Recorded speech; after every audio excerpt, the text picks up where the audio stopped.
February the 15th, 2017. Guys, excuse the cold. We've had such extreme weather, going from short pants one day to coats the next here in the on the Gulf Coast, and it's finally caught up with me. But I want to talk about something, because very seldom do you see massive advances in the understanding of science and technology of our planet. But one of those has happened. And they're saying a massive lake of molten carbon the size of Mexico was discovered under the U.S., and it could cause climate chaos. Situated under the western United States, 270 miles or 350 kilometers beneath the Earth's surface, and it's a layer of melting carbon covering 700,000 square miles. The upper mantle could contain up to 100 trillion metric tons of melting carbon, and its discovery challenges what researchers have assumed about how much carbon is trapped inside the planet. We talked about Yellowstone before, and they're talking about giant pockets that are occurring in the that four-state area, but they always considered that heat signature as molten rock. This changes the entire game, because the difference in molten rock during a volcanic eruption and the difference between the rock and the carbon is tremendous, and the difference in the way it affects our atmosphere. You're talking about days of darkness here, but they're saying a huge well of molten carbon that will spell disaster for the planet has been found under the United States. And what they've done, the way they were looking for the heat signatures, and they used the world's largest array of seismic sensors. Now, when you're dealing with these seismic sensors, you can get a lot of information. You can find out where oil is or gas is, or where heat is in that sense as far as magma. But what they did, they continually come back with carbon signatures, molten carbon. What does it mean broken down? If you have a volcanic eruption in Yellowstone or anywhere in the northeast, Mount St. Helens, Shasta, any of those guys, instead of just a basic volcanic eruption as far as molten rock, you have carbon. You have the darkening of the skies. You have so much carbon that it can cause a nuclear winter. But they're talking about it being deep, but I'm going to show you some information after I go through this about what I think is happening, and it's not nearly as deep as what many people would incur, because this molten carbon reservoir is 350 kilometers beneath the Earth's surface, which is not that deep, 217 miles. But it's a vast buried deposit. Molten carbon produces carbon dioxide and other gases. As a result of this study, published in Earth and Planetary Science Letters, scientists now believe the amount of CO2 in the Earth's upper mantle may be up to 100 trillion metric tons. Now, what they were saying back just a couple of years ago, that the people on Earth were releasing 10 billion metric tons of CO2 in the air. Compare that to 100 trillion metric tons. And how will it be released? Through this subduction zones, and we're seeing it in that area, the Cascadia subduction zone, guys. That area off the shore of California, Washington, up through Oregon into Canada, it's about 700 miles, is pushing under the North American plate. It says that 30 to 40% of the total subducted carbon will go back into the atmosphere. The rest of it remains in the mantle. And so this is telling us that over millions of years, this has happened before. But 30 to 40% will go into the atmosphere. You're talking about 30 trillion metric tons if we have an event in Cascadia. Now let's quickly look at the the sun from our planet's perspective, the Solar Dynamics Observatory. The deep blue lines you see before this camera blacks out is what's called a coronal hole. Many of you realize that. Now it's going across the entire surface of the sun, which is very large.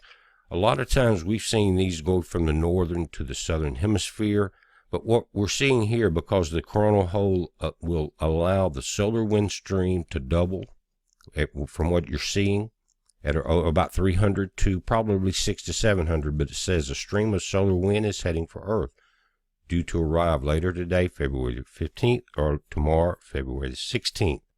Now, this is increasing as I'm doing the video, but now at 308.8 kilometers per second, very fast. That's the solar wind striking our planet. And that hits this. It hits the magnetic shields of our planet. Notice the incoming areas called the field-aligned currents and the Peterson currents. They feed into the core of the Earth. That's why CERN was built where it was at, and that's why we're seeing the heating of the Earth's core, the inner and outer mantles, the magma subduction zone, and that's why we're seeing the effects that we're seeing now. Remember the last few quakes that were down over 650 kilometers? But that's a very simplified version. If you look at the models, these magnetic field lines are interlaced through the entire planet, guys. Again, that was a very simplified diagram. Now here is the area. Scientists uncovered a huge reservoir of molten carbon situated under the western U.S., 270 miles or 350 kilometers beneath the Earth's surface. Look where it extends to in the area, guys, from Albuquerque over into Texas, Arizona, Las Vegas, Nevada, California, Oregon, Seattle, all through Yellowstone. And it has a hot spot as far as not the heat, but the amount. But 350 kilometers, guys, is shallow. 217 miles roughly. And we've been seeing quakes at twice that depth almost. Again, Yellowstone hot spot.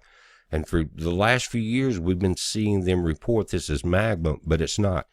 Look at your depth of the Earth's core. 650 kilometers is your lower mantle.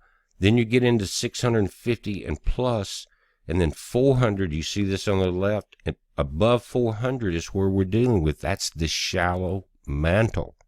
This is not in the molten core. This is not in the lower mantle. This is in the shallow mantle, just below the mid-ocean ridges that we see the underwater earthquakes. We see the the Atlantic ridge. This is very shallow, guys. It's not going to take much more. And what we've been watching week after week is this increase in solar wind speed, feeding that energy via these Peterson currents into the Earth.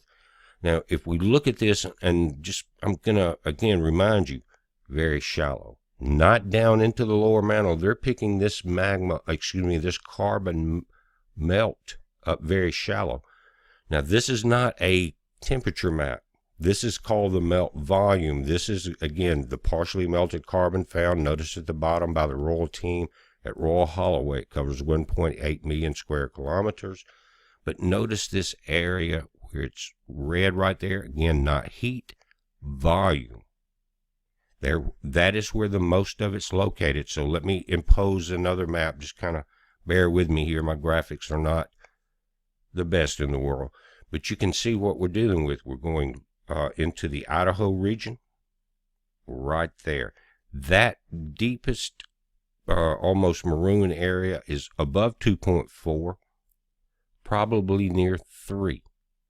Now, what that's telling us is that this region, and this is an overlay, and you're looking Idaho, Walla Walla, Lewiston, and I will pull this up, but I'm just overlaying it in size.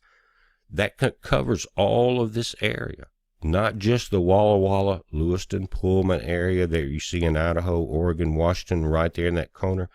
Remember, this went all the way down into New Mexico, Texas. So as we see this increase of solar wind heating the core of the Earth continue, and now we're seeing one stretch across the entire surface that's of the sun that's facing our planet. 24 days full rotation of the sun. So we've got 2 weeks possibly now of continuous solar wind stream. And we're seeing this carbon deposit, molten carbon, not molten rock. And this is all new information. as far as what we have been allowed to see. How much does this have to do with the supposed global warming that's now been debunked and the carbon tax? I don't know. But I do know what will happen if we have a major cascading event and you have something like a Mount St. Helens, Rainier, something like that go off, and you're dealing with carbon that's molten instead of rock. Major mini ice age, nuclear winter, and we've talked about this. But we're watching it, guys. It's a heads up. Be safe.